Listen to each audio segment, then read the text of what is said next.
ನಮಸ್ಕಾರ ಗೆಳೆಯರೇ ಹಾಗೂ ವೀಕ್ಷಕರೇ. ಲಾಸ್ಟ್ ವೀಕ್ ಶ್ರೀಲಂಕಾ ಟೂರ್ ಹೋಗಿ ಬಂದೆ. ಎಲ್ಲರೂ ಒಂದೊಂದು ಕೇಳ್ತಾಯಿದ್ರು ವಿಷಯಗಳನ್ನು, ಒಬ್ಬೊಬ್ಬರಿಗೆ ಒಂದೊಂದು ವಿಷಯ ಕೇಳ್ತಾಯಿದ್ರು. ಕೇಳಿದೆ ಅವರಿಗೆಲ್ಲ. ಆದರೂ ಇದ್ರ ಬಗ್ಗೆ ಸಮರಿ ಮಾಡೋಂಥ ಸಂದರ್ಭ ಒದಗಿ ಬಂತು. ಭಾಳಷ್ಟು ಜನರಿಗೆ ಮಾಹಿತಿ ಇರೋಲ್ಲ, ಅದಕ್ಕಾಗಿ ಮಾಹಿತಿ ಕೊಡೋಣ ಅಂತ. ಅದಕ್ಕೆ ಮುಂಚೆ ನಾನೀಗ ಮಾನ್ವಿಯಲ್ಲಿ ಯಾವ ಮಾನ್ವಿ ನಿವಾಸಿಗಳಿದ್ದೀರಿ ಅವರೆಲ್ಲರಿಗೂ ಗೊತ್ತು. ಇದು ಒಂದು ಮಾನ್ವಿಯಲ್ಲಿರುವ ಗುಡ್ಡ, ಮಲ್ಲಿಕಾರ್ಜುನ ಬೆಟ್ಟ ಅಂತ. ಕೆಳಗಡೆ ಅಲ್ಲಿ ಕೆರೆ ಇದೆ, ಅದು ಬತ್ತಿ ಹೋಗಿದೆ, ಹಾಗಾಗಿ ತೋರಿಸ್ತಾ ಇಲ್ಲ. ಚೆನ್ನಾಗಿದೆ ಪ್ಲೇಸ್ ಇದು ಮಾನ್ವಿಯಲ್ಲಿ. ಮಾನ್ವಿ ನಿವಾಸಿಗಳಿಗೆ ಇದು ಗೊತ್ತಿರೋ ವಿಷಯ, ಆದರೆ ಬೇರೆ ವಾಸಿಗಳಿಗೆ ಇದು ನೋಡಲಿಕ್ಕಾದಂಥ ಪ್ರದೇಶ. ಗೆಳೆಯರೆ, ಶ್ರೀಲಂಕಾ ಬಗ್ಗೆ ಸಮರಿ ಹೇಳೋಕ್ಕೆ ಮುಂಚೆ ಅದಕ್ಕೊಂದು ಮುಂಚೆ ಸ್ವಲ್ಪ ವಿಷಯಗಳ ಬಗ್ಗೆ ಮಾತಾಡೋಣ. ನಾವು ಇಲ್ಲಿಂದ ಬೆಂಗಳೂರಿಗೆ ಹೋದಾಗ, ಬೆಂಗಳೂರು ಏರ್ಪೋರ್ಟಿಂದ ಹೋದಾಗ ಅಲ್ಲಿ ನಿಮಗೆ ಟರ್ಮಿನಲ್ 1, ಟರ್ಮಿನಲ್ 2 ಅಂತ ಇದೆ.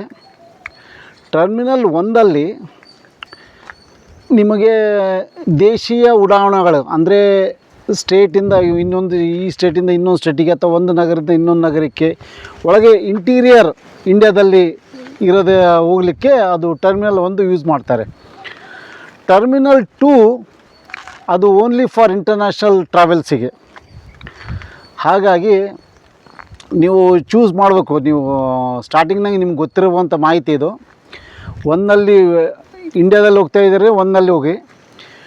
2ದಲ್ಲಿ ಹೋಗ್ಬೇಕಾಗಿತ್ತು, ಅದು ಇಂಟರ್ನ್ಯಾಷನಲ್ ಫ್ಲೈಟ್ಗಳಿಗೆ ಮಾತ್ರ. ಅದು ಹೆಚ್ಚು ಕಮ್ಮಿ ನಿಮ್ಗೆ ಎಮರ್ಜೆನ್ಸಿ ಇತ್ತಂದರೆ ಹೆಚ್ಚು ಕಮ್ಮಿ ಆಗ್ಬೋದು, ವೇರಿಯೇಷನ್ ಆಗ್ಬೋದು.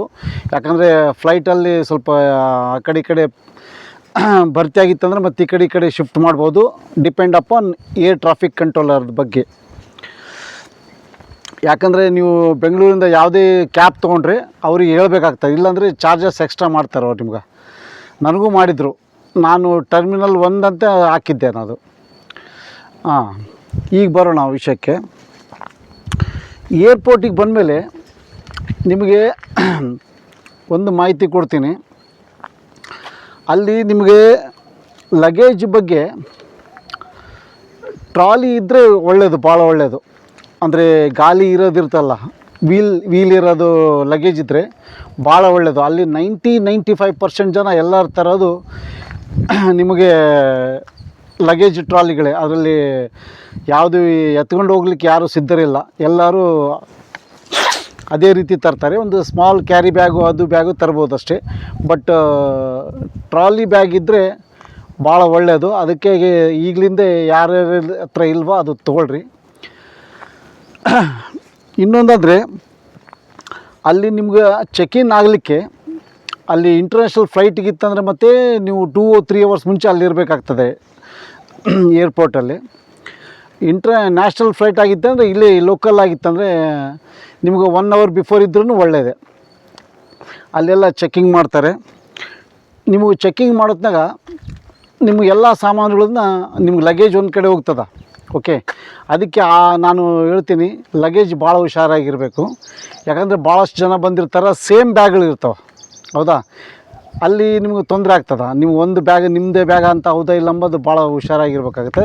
ಅದರಲ್ಲಿ ನೀವು ಹೆಸರು ಬರೆದ್ರು, ಕೆಲವರು ಹೆಸರು ಬರೀತಾರೆ, ನೀವು ಆ ರೀತಿ ಹೆಸರು ಬರಿಬೋದು. ಅದ್ರ ಮೇಲೆ ಸುಮ್ಮನೆ SP ಅಂಥೇಳಿ ಆ ಟೈಪ್ ಏನಾದರೂ ಬರಿಬೋದು, ಬರೆದ್ರೂ ಒಳ್ಳೆಯದು ನಿಮ್ಗೆ.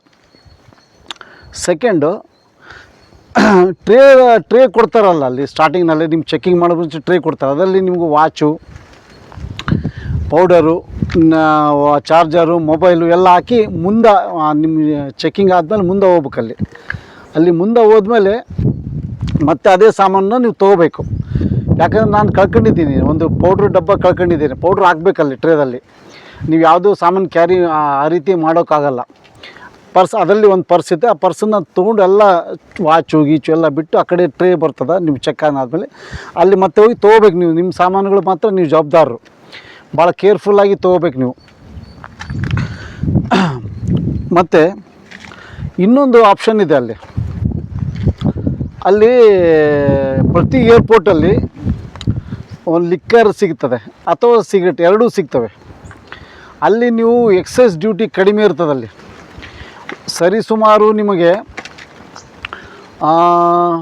ಹೊರಗಡೆ ನಿಮಗೆ ಪ್ರತಿ ಒಂದು ಬಾಟಲ್ಗೆ 7,000 8,000 ರೂಪಾಯಿ ಉಳಿಸ್ಬೋದು ಅಲ್ಲಿ. ಅಂದರೆ 3 ಬಾಟಲಿಗೆ ನಾನು ಹೋದಾಗ 2+1 ಆಫರ್ ನಡೀತಾಯಿತ್ತು. ನಮ್ಮ ಫ್ರೆಂಡ್ಸ್ ತೊಗೊಂಡ್ರು, ಜಾನಿ ಲಿವರ್ದು ವಿಸ್ಕಿ ತೊಗೊಂಡ್ರು. ಅದರಲ್ಲಿ ನಿಮಗೆ 3 ಬಾಟಲ್ಗೆ 9,900 ಚಿಲ್ಲರೆ ಆಯಿತು. ಹಂಗೆ ನೋಡಿದ್ರೆ ನೀವು ಹೊರಗಡೆ ತೊಗೊಳಕ್ಕೆ ಹೋದರೆ ನಿಮ್ಗೆ ಒಂದು ಬಾಟಲ್ಲೇ ನಿಮ್ಗೆ 7,000 8,000 9,000 ತನಕ ಚಾರ್ಜ್ ಇದೆ. ಅಲ್ಲಿ 3 ಬಾಟಲ್ ಸೇರಿ ಜಾನಿ ಲಿವರ್ದು ಎಕ್ಸ್ಟ್ರಾರ್ಡ್ನರಿ ಬೆಲೆಯಲ್ಲಿ ಸಿಕ್ತು, 9,000 ಚಿಲ್ಲರೆ ಸಿಕ್ತು. ಅಂದರೆ ಅವರು 15,000 ರಿಂದ 20,000 ತನಕ ಉಳಿಸಿದ್ರು ಅವರು. ಸೊ ಆ ರೀತಿ ಸಿಗ್ತದೆ. ಅದ್ರ ಜೊತೆಗೆ ನಿಮಗಲ್ಲಿ ಸಿಗರೇಟೂ ಇರ್ತದೆ, ಮಾಲ್ಬರೋ ಅದು ಇದು ಒಳ್ಳೆ ಸ್ಟ್ಯಾಂಡರ್ಡ್ ಕಂಪ್ನಿಗಳು ಸಿಗ್ತವೆ. ಅಲ್ಲಿ ನೀವು ತೊಗೊಂಡ್ರೆ ಎಕ್ಸೈಸ್ ಡ್ಯೂಟಿ ಇಲ್ಲ, ಅಂದರೆ ನಿಮ್ಗೆ ಯಾವುದೇ ರೀತಿ ಟ್ಯಾಕ್ಸಸ್ ಇರೋಂಗಿಲ್ಲ. ಹಂಗಾಗಿ ಭಾಳಷ್ಟು ಸಿಗ್ತದೆ. ಪ್ರತಿ ಪಾಸ್ಪೋರ್ಟ್ ಮೇಲೆ ಒಂದಿರ್ತದೆ. ನೀವು ಪರ್ ಪಾಸ್ಪೋರ್ಟು ಒಂದು 2-3 ಬಾಟಲ್ಸು ಆಮೇಲೆ ಸಿಗರೇಟು ಆ ರೀತಿ ತೊಗೋಬೋದು. ಬಟ್ ಪಾಸ್ಪೋರ್ಟ್ ಚೆಕ್ ತೋರಿಸ್ಬೇಕು. ಆಮೇಲೆ ಅದ್ರದ್ದೆಲ್ಲ ಡೀಟೇಲ್ಸ್ ತೊಗೊಂಡ್ಮೇಲೆ ಅವರು ಎಲ್ಲ ಕೊಡ್ತಾರೆ. ಪ್ರತಿ ಏರ್ಪೋರ್ಟಲ್ಲಿ ಇರ್ತದೆ ಇದು. ಒಂದು ನೀವು ಹೋಗೋತ್ನಾಗೂ ತೊಗೊಂಡೋಗ್ಬೋದು, ಬರೋತ್ನಾಗೂ ತೊಗೊಂಡು ಬರ್ಬೋದು. ಬಟ್ ಅಲ್ಲಿ ಯೂಸ್ ಮಾಡ್ಬೇಕಾಗ್ತದೆ. ಬಟ್ ಹೊರಗೆ ಬರೋತ್ನಾಗ ಮಾತ್ರ 3 ಬಾಟಲಿಗೆ ಮಾತ್ರ ಅವಕಾಶ ಉಂಟು.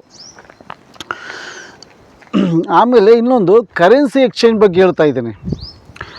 ನಾರ್ಮಲಿಗೆ ನೀವು ಇಲ್ಲೇ ಬೆಂಗಳೂರಲ್ಲಿ ತೊಗೊಂಡ್ರೆ ನಮ್ಮ 100 ರೂಪಾಯಿಗೆ 220 ರೂಪಾಯಿ ಶ್ರೀಲಂಕನ್ ಕರೆನ್ಸಿ, ಅಂದರೆ 3.3 ಅಂದರೆ ನಮ್ಮ 100 ರೂಪಾಯಿ ಅವರ 330 ರೂಪಾಯಿಗೆ ಸಮ. ಅದೇ ರೀತಿ ನಮ್ಮ 28 ರೂಪಾಯಿ ಅವರ 100 ರೂಪಾಯಿಗೆ ಸಮ. ಒಂದು ನೀರಿನ ಬಾಟ್ಲಿ 28 ರೂಪೀಸ್ ನಮ್ದು ಆಗಿದೆ ಅಂದರೆ ಅದು 100 ರೂಪಾಯಿ ಅವ್ರ ಲೆಕ್ಕದಲ್ಲಿ 100 ರೂಪಾಯಿ, ನಮ್ಮ ಲೆಕ್ಕದಲ್ಲಿ 28 ರೂಪಾಯಿ. ಇಲ್ಲೇ ತೊಗೊಂಡ್ರೆ ಬೆಂಗಳೂರು ಏರ್ಪೋರ್ಟಲ್ಲಿ ನೀವು ಕರೆನ್ಸಿ ಎಕ್ಸ್ಚೇಂಜ್ ಮಾಡಿಕೊಂಡ್ರೆ ಏನಾದರೂ ಶಾಪಿಂಗ್ ಮಾಡ್ಬೇಕಾಯ್ತಂದ್ರೆ ಶ್ರೀಲಂಕಾದಲ್ಲಿ, ಅಲ್ಲಿ ನಿಮ್ಗೆ ಬೆಂಗಳೂರಲ್ಲಿ ತೊಗೊಂಡ್ರೆ 220 ರೂಪಾಯಿ ಕೊಡ್ತಾರೆ. ಅದಕ್ಕಾಗಿ ನಾನು ಹೇಳ್ತಿರೋದು, ನೀವು ಶ್ರೀಲಂಕಾಗೆ ಹೋಗಿ ಶ್ರೀಲಂಕಾದಲ್ಲೇ ತೊಗೊಂಡ್ರೆ ಭಾಳ ಉತ್ತಮ.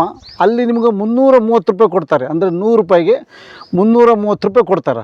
ಸೊ ಹಾಗಾಗಿ ನೀವು ತೊಗೊಳ್ಳೋದು ಅಲ್ಲೇ ಬೆಟ್ರು. ಆಮೇಲೆ ಎಲ್ಲಿಂದ ಮತ್ತೆ ವಾಪಸ್ ಬರ್ತಿರ್ತೀರಿ ಅವಾಗ ನೀವು ಅಲ್ಲೇ ಎಕ್ಸ್ಚೇಂಜ್ ಮಾಡಿಕೊಡ್ರಿ. ನಿಮ್ಮ ಆ ಶ್ರೀಲಂಕನ್ ಅಮೌಂಟು ವಾಪಸ್ ಕೊಟ್ಟು ನಿಮ್ಮ ಇಂಡಿಯನ್ ಕರೆನ್ಸಿನ ಎಕ್ಸ್ಚೇಂಜ್ ಮಾಡಿ ಕೊಡ್ತಾರೆ ಅಲ್ಲೇ ಅವ್ರ ಏರ್ಪೋರ್ಟಲ್ಲೇ. ಆ ರೀತಿ. ಇನ್ನೊಂದು ಸಿಮ್ ಕಾರ್ಡ್ ಬಗ್ಗೆ ಹೇಳಬೇಕು. ದಯವಿಟ್ಟು ಇಲ್ಲಿ ಒಂದು ಮಾತನ್ನ ನೆನಪುಕೊಳ್ಳಿ, ಪೋಸ್ಟ್ ಪೇಯ್ಡ್ ಇದ್ದವ್ರಿಗೆ ನೋ ಪ್ರಾಬ್ಲಮ್. ಓಕೆ, ಯಾರ್ಯಾರು ಪ್ರೀಪೇಯ್ಡ್ ಇದ್ದವರಿಗೆ ತೊಂದರೆ ಅಂತೂ ಗ್ಯಾರಂಟಿ. ಅಲ್ಲಿ ಏರ್ಟೆಲ್ ಇತ್ತಂದರೆ ನಿಮ್ಗೆ ಪ್ರೀಪೇಯ್ಡ್ ಏರ್ಟೆಲ್ ಇಲ್ಲೇ 900 ರೂಪೀಸ್ ಹಾಕ್ಸ್ಕೊಂಡು ಹೋದರೆ ಅವರಿಗೆ ಚೆನ್ನಾಗಿ ನೆಟ್ವರ್ಕ್ ಇದೆ. ಯಾಕಂದರೆ ಅಲ್ಲಿ ಡಯಲಾಗ್ ಅಂತ ಒಂದು ದೊಡ್ಡ ನೆಟ್ವರ್ಕ್ ಇದೆ. ಅದು ಏರ್ಟೆಲ್ನ ಇನ್ನೊಂದು ರೂಪನೇ ಅದು. ಏರ್ಟೆಲ್ ಇಲ್ಲಿ ಹೆಸರು ಏರ್ಟೆಲ್ಲು, ಅಲ್ಲಿ ಡಯಲಾಗ್ ಅಂತ ಮಾಡಿದ್ದಾರೆ. ಸುನಿಲ್ ಮಿತ್ತಲ್ ಅವರು MD ಅದಕ್ಕೆ, ಅವ್ರದ್ದು ಕಂಪ್ನಿ ಅದು ಡಯಲಾಗ್ ಅಂಥೇಳಿ. ಅಲ್ಲಿ ನೆಟ್ವರ್ಕ್ ಚೆನ್ನಾಗಿದೆ ಡಯಲಾಗ್ ಕಂಪ್ನಿದು. ಹಂಗಾಗಿ ಸಿಮ್ ನೀವು ಆ ಡಯಲಾಗ್ ಕಂಪ್ನಿ ತೊಗೊಳ್ಳೋದು ಉತ್ತಮ. ಆಗ ಸಪೋಸ್ ಅಲ್ಲಿ ಓದ್ತಂದರೆ ನೀವು ಮೊಬೈಲ್ ಲಿಂಕು ಅವೆಲ್ಲ ಸಿಗ್ತಾವೆ, ಅವೆಲ್ಲ ಸರಿ ಇರೋಂಗಿಲ್ಲ. ನಾನು ತೊಗೊಂಡಿದ್ದು ಮೊಬೈಲ್ ಲಿಂಕು ಸರಿಗಿದ್ದಿಲ್ಲ, ಓನ್ಲಿ ವಾಟ್ಸಪ್ ಕಾಲಿಂಗ್ ಅಷ್ಟೇ ಇತ್ತದು. ಆ ರೀತಿ ಅದು. ಬಟ್ ಜಿಯೋ ಅಲ್ಲಿ ಹೇಳಿದ್ರು, ಇಲ್ಲಿ ಜಿಯೋ ಹೇಳಿದಾಗ ಇಲ್ಲಿ 1500 ಹಾಕ್ಸ್ಕೊಂಡು ಬಂದವರು ಒಬ್ರು ಇದ್ದರು ನಮ್ಮ ಗ್ರೂಪಲ್ಲಿ. ಅಲ್ಲಿ ಅವ್ರದ್ದು ವರ್ಕ್ ಆಗಲಿಲ್ಲ. ಇನ್ನೊಬ್ಬರು ಪ್ರೀಪೇಯ್ಡ್ ಸಿಮ್ಮಲ್ಲಿನೇ ಏರ್ಟೆಲ್ದಿತ್ತು, ಅದು ಚೆನ್ನಾಗಿ ವರ್ಕ್ ಆಯ್ತದು. ಅದಕ್ಕಾಗಿ ಹೇಳ್ತಾ ಇದ್ದೀನಿ, ನೀವು ಬೆಟರ್ ಟು ಏರ್ಟೆಲ್ ಸ್ವಿಚ್ ಮಾಡಿ ಹೋದರೆ ಒಳ್ಳೆಯದು. ಇಲ್ಲ ನೀವು ಅಲ್ಲಿ ಹೋದ್ಮೇಲೆ ತೊಗೋತೀರಿ ಸಿಮ್ ತೊಗೋತೀವಿ ಅಂದರೆ ಪ್ರೀಪೇಯ್ಡ್ ಆಗಿ ನಿಮಗೆ ಡಯಲಾಗ್ ಸಿಮ್ ತೊಗೊಳ್ರಿ, ಚೆನ್ನಾಗಿರ್ತದೆ ಅದು.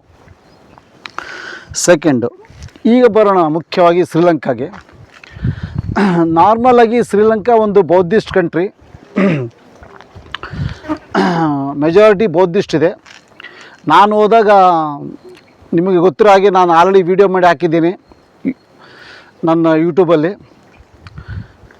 ಬುದ್ಧನ ಹಲ್ಲುಗಳನ್ನು ಪ್ರದರ್ಶನಕ್ಕಿಟ್ಟಿದ್ರು.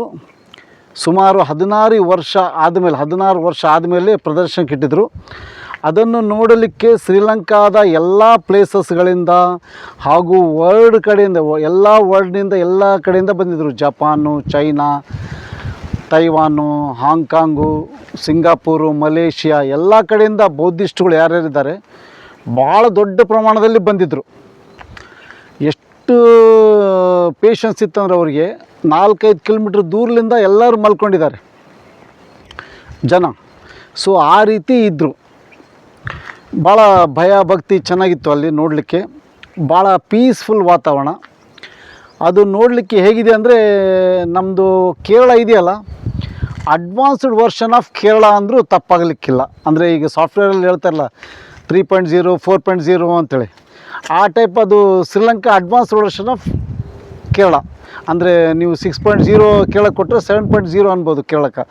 ಸೊ ಕಾಮ್ ಪ್ರದೇಶ, ಗ್ರೀನ್ರಿ, ಎಲ್ಲಿ ನೋಡಿದ್ರು ಗ್ರೀನ್ರಿ ಇದೆ. ಸ್ವಲ್ಪ ಹೈವೇ ಬಿಟ್ಟರೆ ಒಳಗೆಲ್ಲ ನಿಮ್ಗೆ ಸಣ್ಣ ಸಣ್ಣ ರೋಡ್ಗಳೇ, ಬಟ್ ನೀಟಾಗಿ ರೋಡ್ಗಳಿದ್ದಾವೆ ಎಲ್ಲವೂ. ಇನ್ನೊಂದು ವಿಶೇಷತೆ ಅಂದರೆ ನಾನು ನೋಡಿದ ಪೈಕಿ 90% ಅಲ್ಲಿ ಯಾರೂ ಓವರ್ಟೇಕ್ ಮಾಡಲ್ಲ ನಿಮ್ಮ ಗಾಡಿನ. ಭಾಳ ಒಳ್ಳೆಯದು. ಎಲ್ಲರೂ ನೀವು ಹೋಗ್ರಿ, ಮುಂದಕ್ಕೆ ಹೋಗ್ರಿ, ನೀವು ಮುಂದಕ್ಕೆ ಹೋಗ್ರಿ ಅಂತಾರೆ ಹೊರತು ಯಾರೂ ಓವರ್ಟೇಕ್ ಮಾಡೋದು, ಹಾರ್ನ್ ಹೊಡೆಯೋದು ಇಲ್ಲಿ ಭಾಳಷ್ಟು ಇಂಡಿಯಾದಲ್ಲಿ ಮಾಡ್ತಾರಲ್ಲ. ಯಾಕಂದರೆ ಡೆಮೋಕ್ರಸಿ ಜಾಸ್ತಿ ಆಗಿಬಿಟ್ಟಿದೆ, ಹಂಗಾಗಿ ಭಾಳಷ್ಟು ಅಡ್ವಾಂಟೇಜ್ ತೊಗೋತಾರೆ ಇಲ್ಲಿ. ಬಟ್ ಅಲ್ಲಿನ ಜನ ಭಾಳ ಶಿಸ್ತು ಪ್ರೇಮಿಗಳು, ಭಾಳ ನೀಟಾಗಿ ಡ್ರೆಸ್ ಮಾಡ್ಕೊಂಡಿರ್ತಾರೆ. ಲೇಡೀಸ್ ಆಯಿತು, ಜೆಂಟ್ಸ್ ಆಯಿತು, ಭಾಳ ಚೆನ್ನಾಗಿ ಬಿಹೇವಿಯರ್ ಇದೆ. ಊಟ ನಾನ್ ವೆಜ್ ಪ್ರಿಯರಿಗೆ ಭಾಳ ಚೆನ್ನಾಗಿದೆ ಪ್ಲೇಸ್ ಅದು. ವೆಜ್ ಪ್ರಿಯರಿಗೆ ನಮ್ಮಂಥವ್ರಿಗೆ ಭಾಳ ಕಷ್ಟ ಆಗ್ತದಲ್ಲಿ. ಹಣ್ಣು ಹಂಪಲ ತೊಗೊಂಡು ಜೀವಿಸ್ಬೇಕಲ್ಲಿ. ಚೆನ್ನಾಗಿದೆ.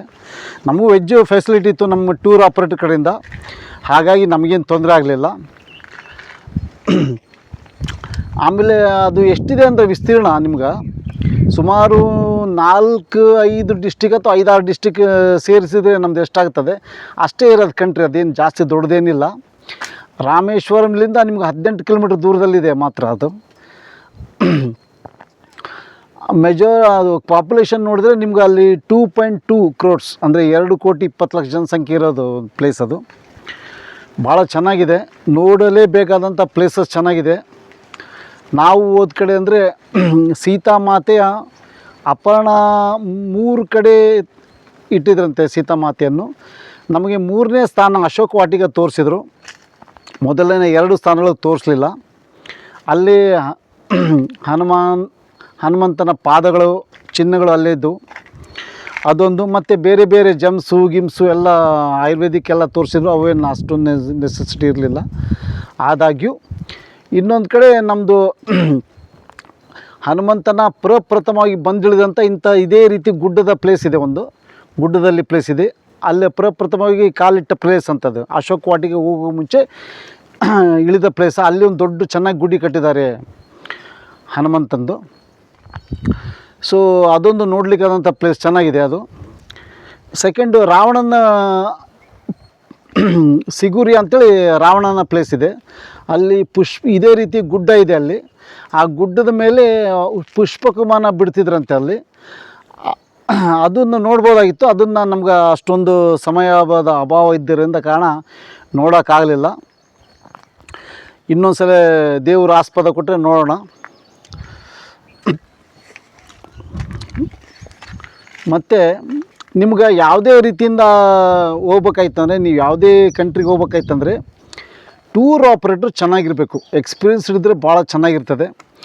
ಟೂ ಆ್ಯಂಡ್ ಫ್ರೋ ಟಿಕೆಟ್ ಮಾತ್ರ ಕಂಪಲ್ಸರಿ ಇರಬೇಕು. ಹೋಗೋ ಟೈಮಿಂಗ್ ಬರೋ ಟೈಮಿಂಗ್ ಚೆನ್ನಾಗಿರಬೇಕು. ಸೆಕೆಂಡ್, ಅಲ್ಲಿನ ಸ್ಟೇ ಬಗ್ಗೆ ನಿಮ್ಗೆ ಆಲ್ರೆಡಿ ಕನ್ಫರ್ಮೇಷನ್ ಇತ್ತಂದರೆ ಭಾಳ ಒಳ್ಳೆಯದು, ಇಲ್ಲಾಂದರೆ ತೊಂದರೆ ಆಗ್ತದೆ. ಆಮೇಲೆ ಹೋಗೋಕ್ಕೆ ಮುಂಚೆ ಮಾಹಿತಿ ಭಾಳಷ್ಟು ಕಡೆ ಕಲೆಕ್ಟ್ ಮಾಡ್ಕೊಂಡು ಹೋಗ್ರಿ. ಸೊ ಹಾಗಾಗಿ ನಿಮ್ಗೆ ಅನಾನುಕೂಲತೆ ಆಗೋದಿಲ್ಲ. ಒಂದು ಸಲ ನೋಡಲೇಬೇಕಾದಂಥ ಪ್ಲೇಸು ಶ್ರೀಲಂಕಾ. ಸೊ ಮತ್ತೇನಾದ ಇನ್ಫಾರ್ಮೇಷನ್ ಇತ್ತಂದರೆ ನಾನು ನಿಮ್ಮ ಜೊತೆ ಹಂಚ್ಕೋತೀನಿ. ಯಾರ್ಯಾರು ನನ್ನ ಯೂಟ್ಯೂಬ್ ಚಾನಲ್ನ ಸಬ್ಸ್ಕ್ರೈಬ್ ಮಾಡಿಲ್ಲ ಅವರೆಲ್ಲರೂ ಸಬ್ಸ್ಕ್ರೈಬ್ ಮಾಡಿ. ವಿಡಿಯೋ ಇಷ್ಟ ಆದರೆ ಲೈಕ್ ಮಾಡಿ, ಆದಷ್ಟು ಜಾಸ್ತಿ ಶೇರ್ ಮಾಡಿ. ಆಮೇಲೆ ಯಾವುದಾನ ಕಮೆಂಟ್ಗಳಿದ್ದರೆ ಹಾಕಿ, ಅಥವಾ ಸಜೆಷನ್ಸ್ ಇದ್ದರೆ ಹಾಕಿ ಕಮೆಂಟ್ ಬಾಕ್ಸಲ್ಲಿ, ನಾನು ನಿಮ್ಗೆ ಸ್ಪಂದಿಸ್ತೀನಿ. ಮತ್ತೆ ಮುಂದಿನ ವಿಡಿಯೋದೊಂದಿಗೆ ಸಿಗೋಣ. ನಮಸ್ಕಾರ ಫ್ರೆಂಡ್ಸ್, ಜೈ ಹಿಂದ್.